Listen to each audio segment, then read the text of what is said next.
Hello and welcome to the Amateur Austenite. My name is Frances Duncan. I am an author and the founder of the Jane Austen Society of New Zealand. My very special guest with me today is my friend Sian. Hello, I'm Sian. I'm the very special guest and friend. Today we're going to be discussing chapter 56 of Pride and Prejudice by Jane Austen. And in chapter 56, Lady Catherine comes to visit.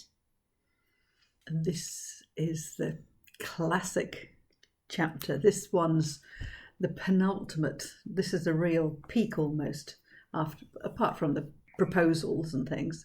But I think this is just a fabulous chapter, this one. Huge amounts of conflict. Huge amount of conflict. But all in such a civilised manner.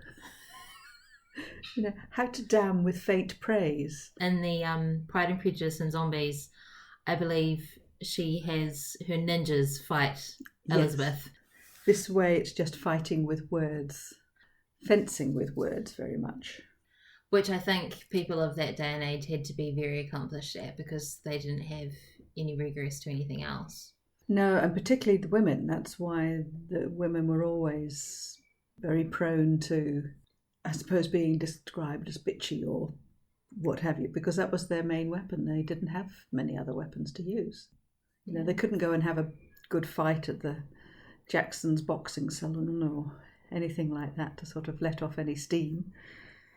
Except there was a female boxer, I understand, but I can't remember now who it was. Oh, we'll have to look that up. Mm. I was really interested because at one point Lizzy talks about attending Lady Catherine downstairs, and she's coming downstairs from the dining room. So now we know that the dining room, because that's where they were sitting, was upstairs, or at least one of the dining rooms. Yes. Because we were talking last week about the makeup of the house. And Lady Catherine opening the doors into the dining parlour and the drawing room. It's so gives rude. You some idea. It's so rude. But it gives you some idea of the setup of the house. Yes, it does. It definitely does. It actually shows that breeding doesn't make good manners.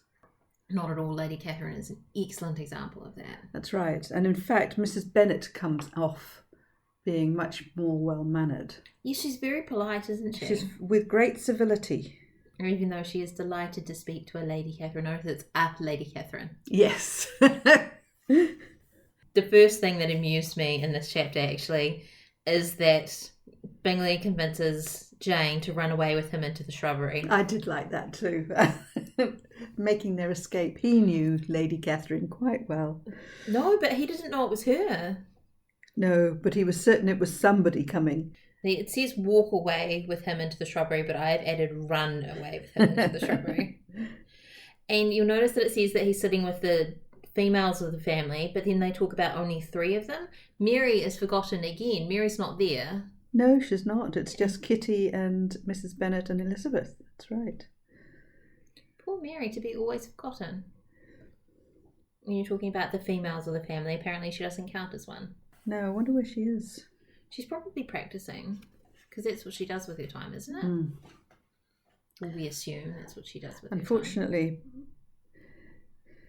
practice doesn't make perfect. Perfect practice makes perfect. I think there was a comment earlier in the book about she was a bit pedantic in the way that she played, and so she'd obviously practiced, too much to a point where it was some sort of perfection, but it had lost the actual joy of the music. Yes, and I think potentially it was also, I got the feeling that it was very heavy-handed. So there wouldn't necessarily have been much. You've got to have, she played for the dancers, ironically. So if she could do the dances, she could have been quite light-handed for those, because you had to be able to bring, but when it was for herself, it was all the heavy guns that came out, the sort of the big sonatas and things, obviously, which were not necessarily what people wanted to listen to, not unless they were played brilliantly. She does play for herself. Lizzy and Lady Catherine go for a walk in the little, what do they call it, the wilderness? The wilderness, a pretty little wilderness, pretty-ish kind of little wilderness. And Lady Catherine is basically attacking Elizabeth with questions. She says, has my nephew made you an offer of marriage? And Lizzy avoids answering because, of course, he has. I know, she's very Jane, I suppose, Jane Austen, has very cleverly made her not answer. but with full answers.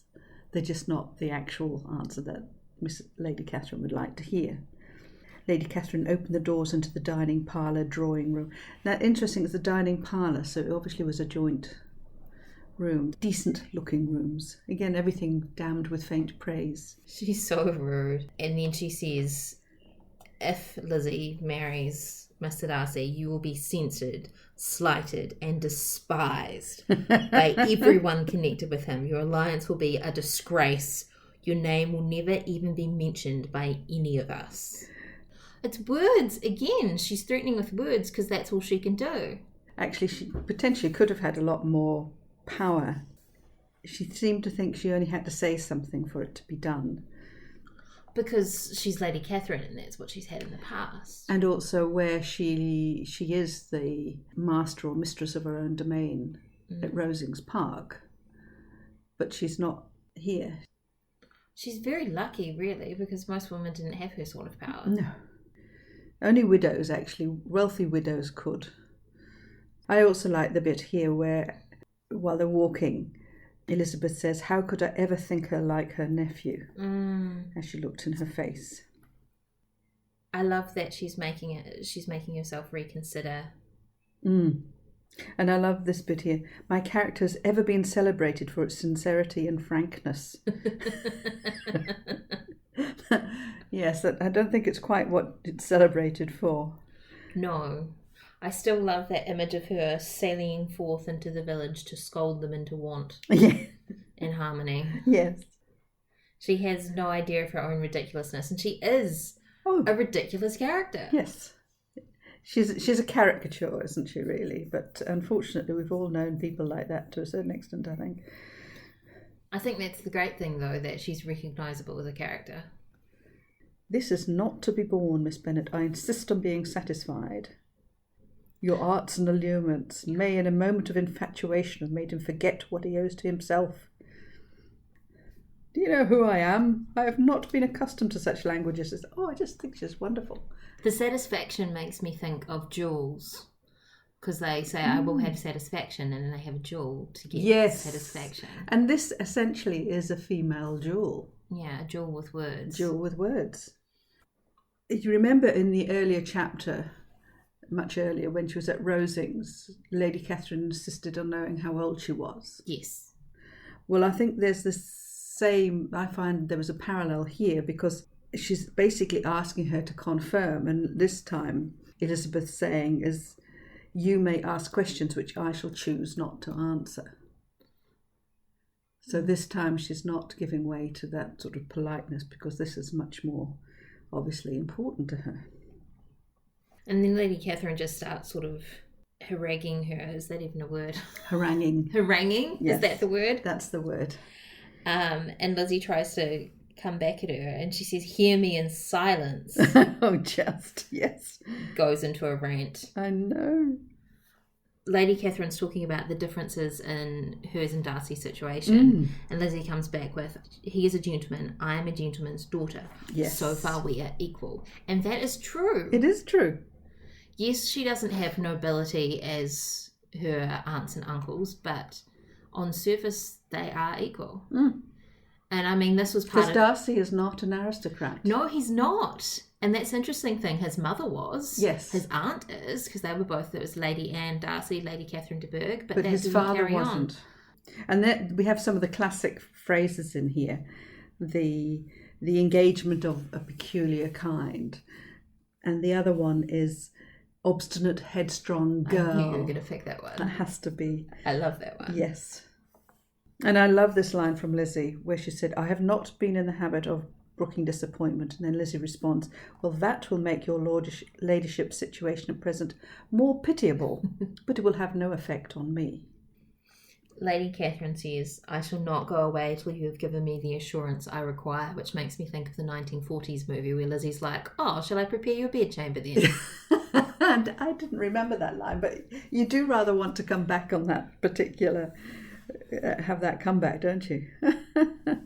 Oh, and then there's her beautiful, are the shades of Pemberley to be thus polluted? Yes, that's the other classic line, isn't it? And then later that is repeated, when after the marriage she agrees to go to see Yes. Elizabeth, even though the shades of Pemberley have been polluted That's right. by her aunt and uncle and her brother and sister. And I like the way too that Elizabeth actually calls the conversation to a halt. She says, you can now have nothing further to say. She resentfully answered, you have insulted me in every possible method, and I must beg to return to the house. And she rose as she spoke, which is not normally, because she should have referred to Lady Catherine. Unfeeling, selfish girl. And then the chapter ends with more secrets, because Elizabeth is forced to lie to her mother. Absolutely. And she's not going to tell Jane what happened. No. I take no leave of you, Miss Bennet. I said no compliments to your mother. How rude. She was incredibly rude. And then it has that effect of isolating Elizabeth again. She keeps getting isolated. Elizabeth was forced to give in to a little falsehood, for to acknowledge the substance of their conversation was impossible. And absolutely, she certainly wouldn't have been able to say anything to Mrs. Bennet. No, could you imagine? Mrs. Bennet would have had a fit. Yes, I love the way poor Mrs. Bennet is completely oblivious, really. She's a very fine-looking woman, and her calling here was prodigiously civil, for she only came, I suppose, to tell us the Collinses were well. So far from the plot, it's not. But yeah, you're like, what other reason could you possibly have of coming? Certainly from Mrs. Bennet's perspective, absolutely none.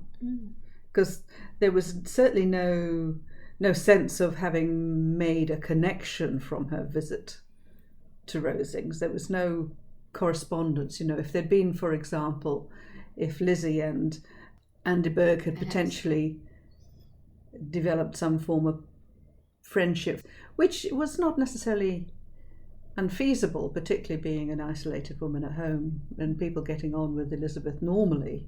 I always feel very sorry for Anne de Burgh. She really didn't have any choice. She's another Kitty. She's another Kitty, but she's stuck with being the centre of her mother's attention. So she's never had any form of independence at all. And and I think she's got the same thing. She's not a well child, so she's completely smothered. And very under her mother's thumb. Oh, hugely. It is the turning point as we come to the conclusion of the book. It's as we find out in the later next chapter. Because this is what pushes Darcy forwards. You wonder whether, without revealing the plot, whether Darcy would have come forward sooner, or would he have waited till the wedding or something like that if it hadn't been for Lady Catherine's interference. Because you get the feeling that he would have eventually. But he was still less confident about it. I do think he would have done, but this just thought, and I think the next chapter has a couple of really lovely lines in it as well for the same reason. Dear Lady Catherine, she does make her presence felt, there's no doubt about that. Which is what she wants. Oh, yes. And that is our summary of chapter 56 of Pride and Prejudice by Jane Austen.